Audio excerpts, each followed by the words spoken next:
I'm Kelly and Cows. Welcome to this channel, Stone the Crone. Done a little bit more of my posy here. Haven't really done much to my Magdalene or my JK Rowling, so I'll be working on them. But yeah, not too bad, not too unhappy with my posy. She's coming along. But today I'm going to talk about the last couple of weeks that I've had, and through the group that I've been doing some activism with, IWD Women, I've put my hands up for a few things, and a couple of things have been quite fun and exciting, like megaphoning. Love that stuff. Love it. Oh, man, seriously, I just want to be louder. The other thing is there was a meeting with the Attorney General's office, and I was one of 4 women who went to that meeting. And today we had a little bit of a get together today, and how these guys are awesome. I'm a newbie. I've got my L plate on my got L plates on my activist vehicle because I'm new to this, so I'm here to learn a lot. So through this meeting, it was about them informing us what the self-ID entails for us in Queensland. And we seem to have gotten probably the most full-on version of this gender freak show. So what they want for us here is it'll be a gender marker on the birth certificate, not a sex marker. Please don't ask me what a gender marker is, because I do not know what a gender marker is. I know what sex markers are, I just don't know what a gender marker is. So from what I understand of what they were communicating to us, was that it would be gender, not sex. And as a person who actually doesn't know their biological father, I find this slightly to be problematic. And the reason for that is our birth certificates are not just used by us ourselves. Our birth certificates can be used by other parts of our family to help find family. So in my case, when you look at my birth certificate, you've got the mother, and my mother's details, yeah? And then under father, no details because he's not on there. So the reason I have problem with this gender instead of sex is that you're going to have parent 1 or parent 2 or birthing parent and parent.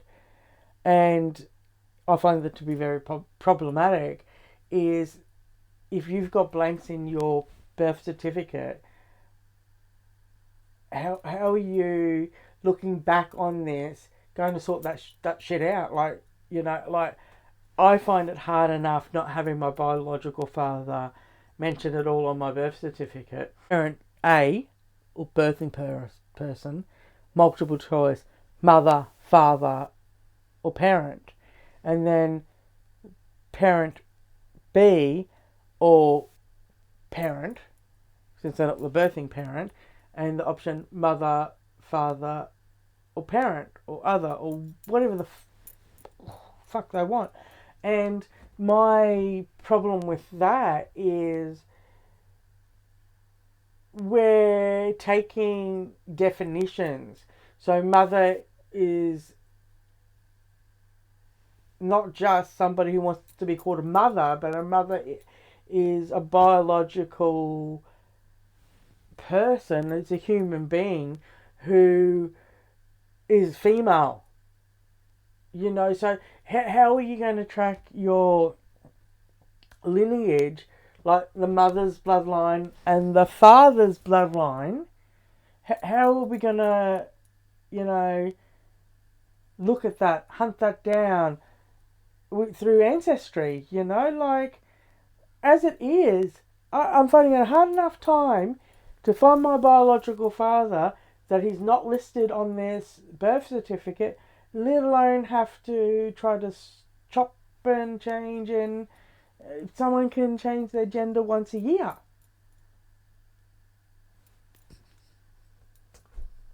It's not just a document of identity, but it's a document that has documented that moment in time. And that's partly, personally, from my perspective, why gender can't work on a birth certificate like sex. And that we're going to have a multiple choice, or opt in to this. You can,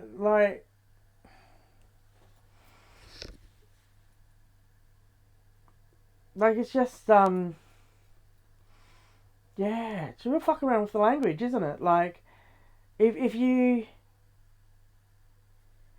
can't protect something, you can't explain what it is.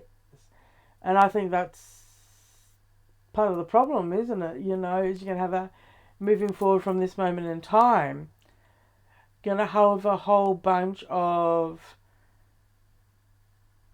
people that are going to lose family, that are going to lose generations because you, you know, um, yeah, I don't even know. So there was that. Meetings with the bureaucrats, and it was very overwhelming.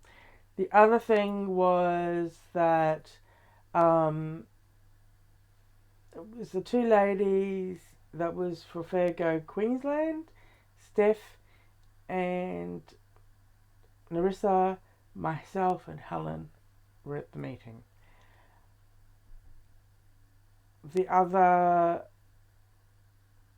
we got, which was a little bit overwhelming for myself, because the lady spoke so quickly, and I speak quickly, but this woman spoke really quickly, and that was a lady from the Courier Mail who interviewed myself and Helen and it was really, really good article, I have to admit. It was kind of funny because it kind of sounded like I was like a pearl clincher, like fall off the back of my chair.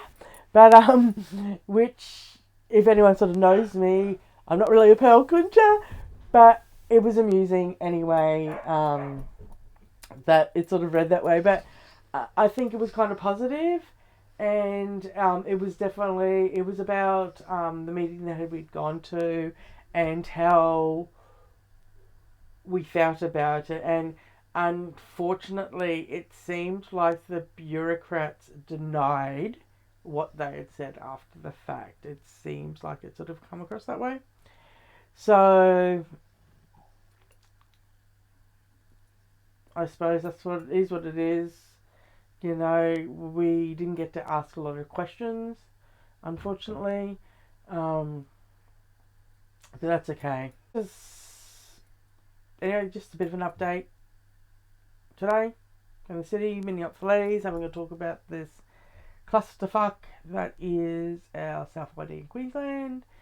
So that's about it. A meeting today about the clusterfuck that is South ID in Queensland.